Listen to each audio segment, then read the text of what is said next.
Baik, bismillahirrahmanirrahim. Assalamualaikum warahmatullahi wabarakatuh. Baiklah, murid-murid Bapak, anak-anak SMP Akidah. Pada video pembelajaran ini kita akan mempelajari bab tentang sholat dalam keadaan darurat. Ya, ini adalah materi di semester 2 kalian. Langsung saja dengan membaca basmalah, kita mulai video pembelajaran ini. Bismillahirrahmanirrahim.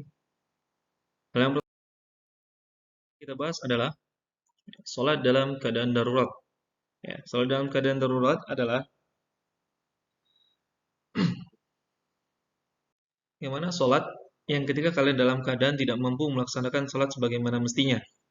Ya, sholat yang dilakukan oleh seorang yang dalam kesulitan melaksanakan secara tidak semua baik syarat maupun rukunnya.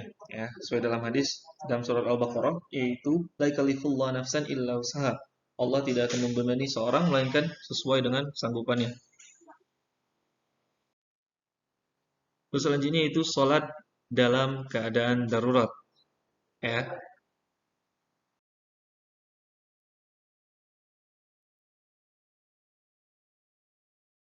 yang pertama sholat dalam keadaan sakit. Ya, dalam keadaan sakit yang pertama tata cara adalah sholat dengan keadaan duduk. Ini jika mampu duduk, baring jika tidak mampu dengan berdiri ataupun juga duduk. Lalu selanjutnya itu sholat dengan berbaring, ya, tidak mampu duduk maka berbaring. Lalu selanjutnya yaitu sholat dalam keadaan terentang, dan ini adalah sholat yang jika kalian memang tidak benar-benar bisa melakukan sholat duduk, berbaring tidak bisa, dan terlentang. Dan terakhir adalah kalian bisa dengan sholat secara isyarat, ya, itu adalah rentetan, ya. Jika tidak bisa berdiri maka duduk, jika tidak bisa duduk maka berbaring, dan jika tidak bisa juga dalam keadaan berbaring itu susah juga maka dalam keadaan terlentang. Dan keadaan ini jika tidak bisa juga maka dengan isyarat, baik itu mata, gerakan jari atau apapun itu sesuai dengan kemampuan kalian juga.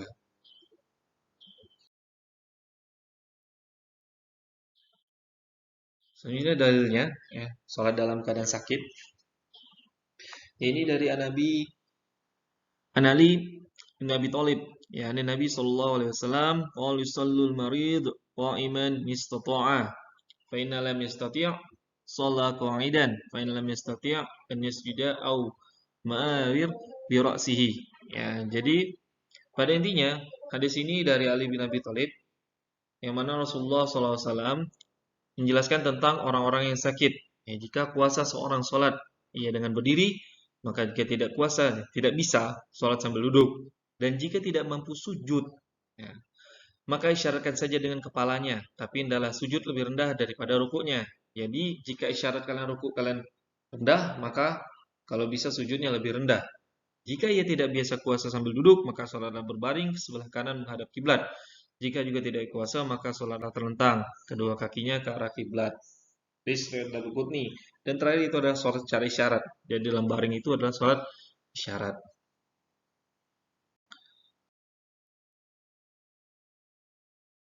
Selanjutnya yaitu tata cara sholat dalam kendaraan. Ya, menghadap ke arah kiblat jika tidak bisa karena dalam pesawat atau kereta boleh menghadap kemana saja.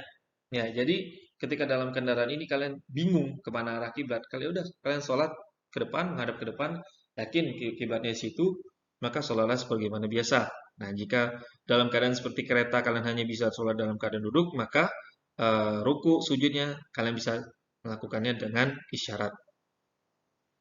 Ini ada dalilnya, itu berdiri jika tidak mungkin, boleh dengan duduk, yaitu Rasulullah SAW ditanya oleh seorang sahabatnya bagaimana cara sholat di atas perahu. Nah, kita juga bisa ibaratkan ini sholat di atas pesawat. Ya, beliau bersabda, sholatlah di dalam perahu atau pesawat itu dengan berdiri kecuali kamu takut tenggelam. Ya, kalau misalnya dalam perahu zaman dulu itu kan perahunya kecil-kecil, ya. Kan tetapi kalau zaman sekarang perahu ataupun ini telah berubah menjadi kapal, yang mana kapal tersebut saja memiliki masjid yang tertutup dan lebih aman. Ya, jarak antara misalnya dari Pulau Jawa, Surabaya, ke Pontianak, Kalimantan, ataupun ke Sulawesi itu menggunakan kapal-kapal yang besar, yang mana di dalam kapal tersebut masjidnya pun bahkan ada AC-nya. Dan insya Allah, jika dalam keadaan normal, ya, maka ombak pun tidak akan terasa, sehingga kalian bisa sholat dalam keadaan berdiri dan mampu melaksanakan sholat sebagaimana kalian sholat di atas daratan. Namun pernah suatu keadaan yang Bapak pernah alami, ya, sholat itu ketika ombaknya besar, maka memang kalian akan merasa goncangan kanan dan ke kiri sehingga tidak bisa sholat dengan berdiri dengan tetap. Untuk niat dan bacaan-bacanya sama saja seperti sholat biasa. Cuman ini adalah keadaan yang mengharuskan kalian dalam keadaan darurat. Bagaimana jika tidak bisa berdiri ataupun tidak ada di daratan. Ya, jika kalian sholat di atas pesawat, sama dengan kereta, sama juga dengan di atas kapal. Yang penting kalian melaksanakan sholat sebagaimana waktunya. Namun jika tidak bisa juga, maka dalam keadaan safar kalian telah memahaminya, itu bisa mengqadha dan mengqashar sholat. Lalu untuk gerakannya, jika dapat harus seperti sholat dengan berdiri, tapi jika tidak dapat dengan isyarat. Nah, ya, seperti yang Bapak jelaskan tadi, untuk rukun, tata cara dan segalanya itu sama saja, tapi hanya membedakan keadaan.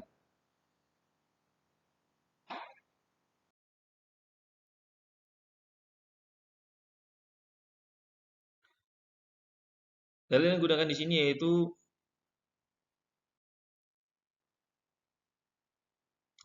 sholat karena takut, yaitu sholat khauf, ya. Kaum muslimin disyariatkan meminta perlindungan kepada Allah Subhanahu wa taala. Nah, sholat khauf ini adalah sholat dalam keadaan kalian takut, ya. Misalnya kalian takut akan suatu bencana, kalian bisa melakukan sholat tersebut. Ya, ini dalam surat An-Nisa, yaitu apabila kamu berada di tengah-tengah mereka, sahabatmu, lalu kamu hendak mendirikan sholat bersama-sama mereka, maka hendaklah sebagian dari mereka berdiri bersamamu dan menyandang senjata. Ini adalah sholat ketika zaman dahulu ataupun dalam keadaan perang. Nah, kalau zaman sekarang, insya Allah memang sholat ini jarang dilakukan, ya. Akan tetapi untuk pengetahuan kalian, ada yang namanya sholat karena takut, yaitu ada sholat khauf, yang mana ini adalah sholat ketika perang terjadi, ya. Dan ini adalah tata caranya. Dan berdasarkan berbagai sumber yang sahih, Nabi Sallallahu Alaihi Wasallam juga dilaporkan pernah menunaikan sholat khauf bersama para sahabatnya. Sholat ini disyariatkan pada tahun ke-7 Hijrah bersama dengan keterangan sahabat Jabir bin Abdullah. Rasulullah SAW berperang 6 kali sebelum sholat khauf, dan sholat khauf baru disyariatkan pada tahun ke-7.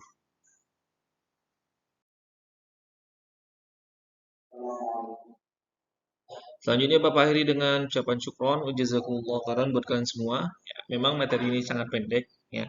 Yang mana pada intinya dalam materi bab sholat dalam keadaan darurat ini adalah menjelaskan kepada kalian sholat itu hukumnya wajib, penting dan tidak bisa ditinggalkan. Bagaimanapun caranya kalian harus sholat tepat waktu jika mampu keadaannya. Jika tidak bisa, kalian bisa mengqasharnya sebagai bab sebelumnya.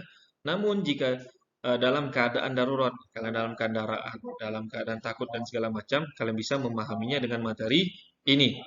Baik, assalamualaikum warahmatullahi wabarakatuh.